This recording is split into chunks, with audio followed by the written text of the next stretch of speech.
Thank you for joining us here at BoKu. My name is Chef Nick White. Today we're doing Nutmilks with Nick.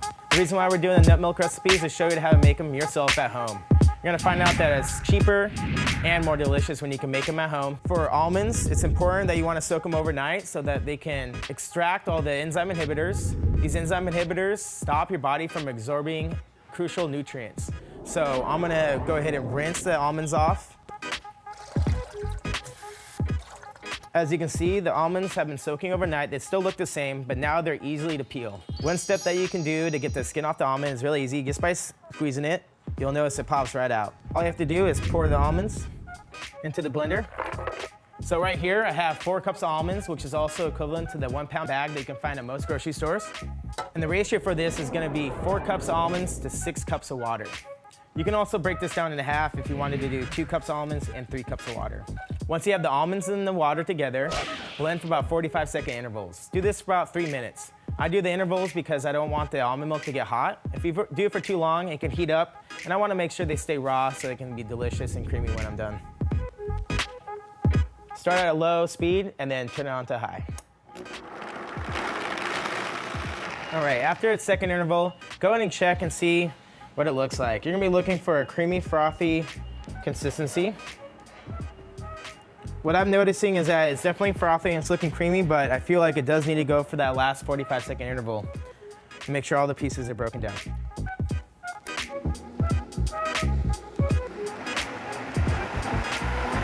And depending on how the nuts soaked, I did these overnight, so this should be pretty easy to blend. If you only soak for about 6 hours, you may notice it may take a little bit longer, but you can do this up to 3 days as well. So if you're soaking your nuts for 3 days, make sure that you rinse them off each day and refill them with water. The tools you need today in the kitchen is gonna be a bowl to catch the nut milk in, a simple strainer. This is gonna use to catch any of the pieces left over from the blending process. And then here's cheesecloth. You can find this at your grocery store. I'm gonna use this to put the nut pulp into so I can squeeze all the extra milk out. Now that we have the nuts well blended together, I'm gonna be adding the sweetener, the flavor, and a little bit of salt to make sure the flavor comes out. I'm gonna be doing a ½ tablespoon of coconut palm sugar. Next for flavor, I'm gonna be doing organic vanilla extract. Next ingredient is gonna be Himalayan sea salt. I like adding this because it really pulls the flavor out. We're gonna be doing ½ teaspoon, which is gonna be equivalent to 3 to 4 pinches. Now that we have our sweetener, our flavoring, and a little bit of salt, we can go through the last blending process. This is just to incorporate all the ingredients, make sure that it's well mixed. Start off at a low speed and then go to high.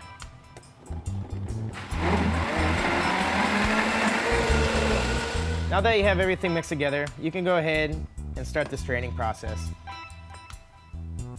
This is gonna incorporate the bowl that you have to catch the nut milk, the strainer to catch the extra big pieces, and then the cheesecloth to make sure the pulp is well strained. You're not gonna wanna do the whole recipe at once. You're gonna wanna do it in sections, especially since I'm doing a full pound of nuts, which is gonna make me about 4 quarts of milk.